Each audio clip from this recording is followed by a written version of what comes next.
Hello, dear student, good day everybody. We know that today is our 11th lecture and that is the last lecture of chapter quadratic equation. Means today we complete the chapter 2nd quadratic equation. We know that in this chapter we see what is meant by quadratic equation, their standard form, then solving methods of quadratic equation, that is factorization method, computing square method and formula method. Then we see the roots of quadratic equation, that is alpha and beta. Then with the help of alpha and beta we create the quadratic equation. Then today we see the applications of quadratic equation, वर्ग समीकरण आणि त्यांचं उपयोजन. वर्ग समीकरणाचं उपयोजन, that is the application of quadratic equation, that is very important in our daily life. We see some examples. These examples are depend on the quadratic equation, but these examples are word example, शाब्दिक उदाहरणं असतात ती, आणि ही शाब्दिक उदाहरणं सोडवण्यासाठी आपल्याला वर्ग समीकरणांचा उपयोग होतो. Means quadratic equations are useful to solve the problems arising in our daily life. आता आपल्या दैनंदिन जीवनामध्ये जी आपल्याला अशा पद्धतीची उदाहरणं असतात की आपण वर्ग समीकरणांच्या सहाय्याने सोडवतो. आता हे सोडवण्यासाठी means the methods of solving problems consist of the following steps.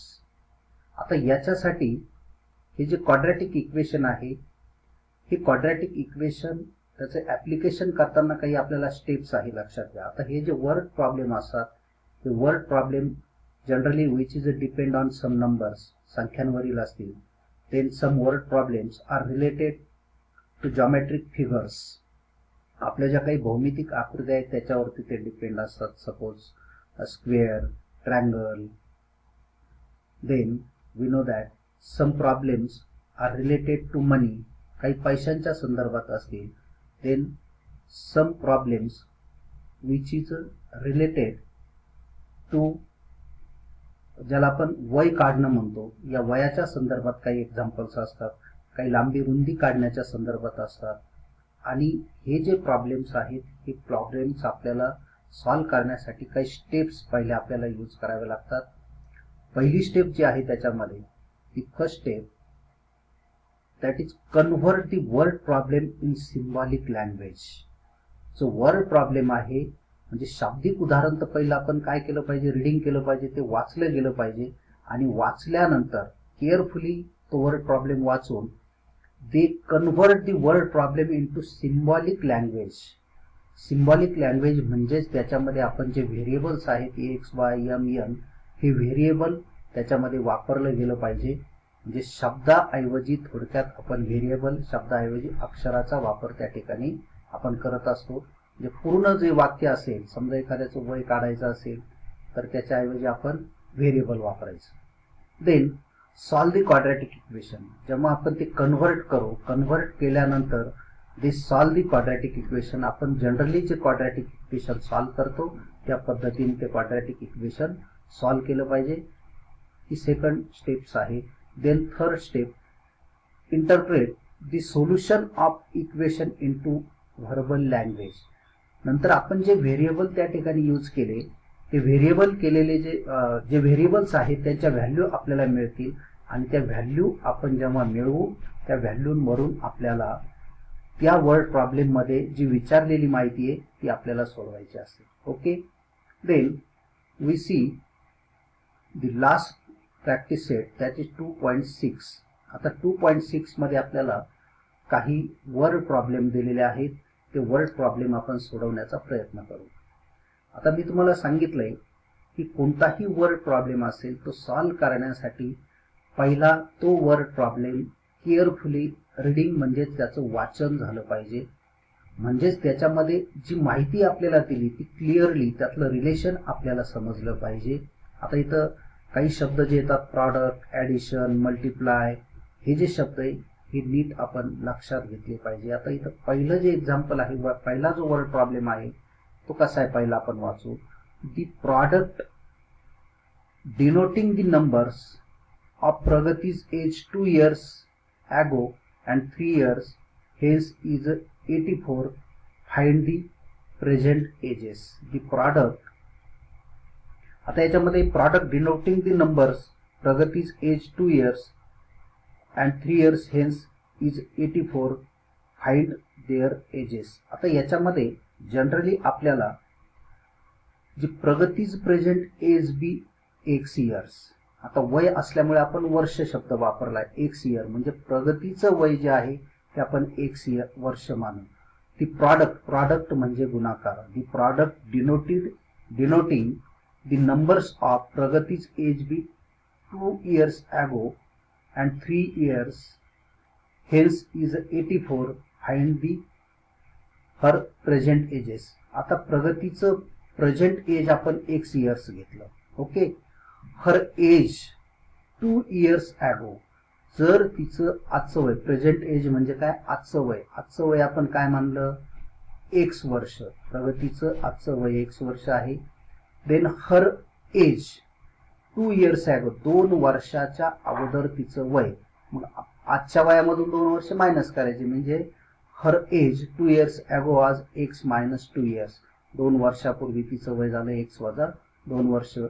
And her age is 3 आणि तिचं वय 3 वर्षे. Therefore from now will be x plus 3 years. Okay. The numbers denoting the ages. आता डिनोटिंग दी एजेस म्हणजे वय दर्शवणारे number कोणते, x minus 2, x plus 3. Okay. Then from the given condition. आता गिवन कंडिशन काय की product of their ages is 84. हे जे डिनोट केलेले जे एज आहे एक्स मायनस 2, एक्स प्लस 3, त्यांचं मल्टिप्लिकेशन 84 आहे. Means x minus 2, x plus 3 is equal to 84. When we solve this 2 bracket means when we multiply x plus 3 into x minus 2 means x in bracket x plus 3, then minus 2 ने multiply केलं x plus 3 ला, then we get x into x, x square, x into 3, 3x, then minus 2 into x, minus 2x, minus 2 into 3, minus 6, then 84 we take in left side, तो minus 84 झाला is equal to 0. Okay. Then x square 3x minus 2x, 3x मधून 2x गेले फक्त x राहिला means x square plus x minus 90 minus 84 minus 6 minus 80 झाले is equal to 0. आता याचे आपल्याला फॅक्टर पाडावे लागते. Okay. Means x square plus x minus 90 is equal to 0. आता वजा 90 गुणाकार आणि एक बेरीज असलेले 2 factor means addition of this 2 factors is +1 and multiplication -90. -90 गुणाकाराला पाहिजे, एक बेरीज आली पाहिजे. असे 2 फॅक्टर्स आहेत आपले +10 आणि -9. Means 10 into 9 -90 and 10 plus 10 -9 that is a +1. Therefore these are the 2 factors. आणि मग आपण मधल्या पदाची खोड केली तर पहा मीन्स एक्स स्क्वेअर आणि एक्स ऐवजी आपण लिहिला +10x -9x -90 is equal to 0. Okay. Means hair हे जे पहिले 2 टर्म्स आहे त्याचा एक ब्रॅकेट तयार करू आणि दुसऱ्या 2 टर्मचा एक ब्रॅकेट तयार केला. हे x square plus 10x means out of bracket x in bracket x plus 10. Then here out of bracket -9 then in bracket x plus 10. When we solve these 2 brackets we get this step. Okay. Means first factor x plus 10 and second factor x minus 9 is equal to 0. Means multiplication of these 2 bracket is 0. We know that if multiplication is 0 means first bracket 0 or second bracket 0 means x plus 10 is equal to 0 or x minus 9 is equal to 0. Therefore x is equal to minus 10 or x is equal to 9. But we know that age is not negative कारण x च्या दोन value आल्या, एक तर -10 किंवा +9. पण इथे एक लक्षात घ्या, एज कधीही निगेटिव्ह नसतं. देअरफॉर दॅट इज दी -10 ही संख्या अग्राह्य आहे. Okay, therefore x is equal to 9 means x is equal to -10 is not acceptable. Therefore x is equal to 9. Okay, आणि मग जी आपण व्हेरिएबलची व्हॅल्यू फाइंड आउट केली ती व्हॅल्यू आपल्याला पूर्ण वाक्यात उत्तरला आहे. Therefore Pragati's present age is 9 years. म्हणून प्रगतीचं आजचं वय 9 वर्ष आहे. Okay, then we see the next example. Vivek is 5 years older than Kishore. The sum of multiplicative inverse of their ages is 1/6. Find their present ages. आता इथं solve केलेले आपण ते example.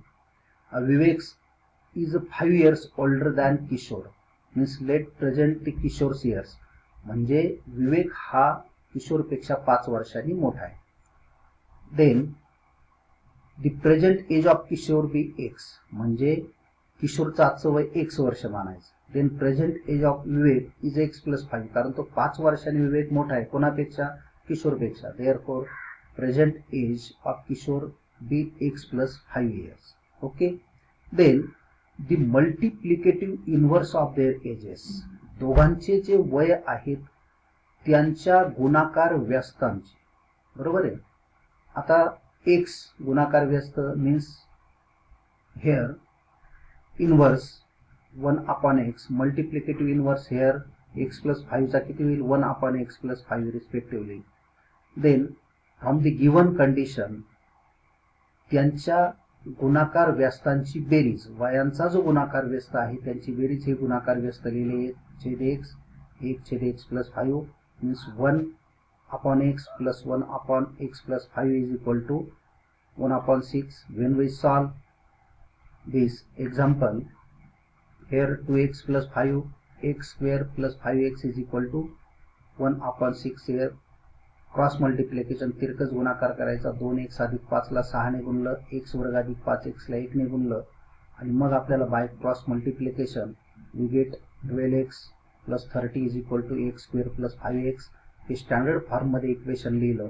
We get x² + 5x is equal to 12x + 30 means x² + 5x minus 12x minus 30 means x² minus 7x minus 30 is equal to 0. that is the quadratic equation. याचे factor पाडले आपण. -30 गुणाकार 7 बेरीज असे दोन फॅक्टर आपण फाइंड आउट करायचे. 10 × 30 -10 मधून 3 गेले 7 बेरीज आली आणि 30 गुणाकार आला. Okay, means -10 -3 +3. Then we make 2 brackets. याचे 2 ब्रॅकेट तयार केले. Out of bracket x in bracket x - 10 +3 out of bracket घेतला x - 10 म्हणजे 2 bracket x - 10 x + 3 is equal to 0.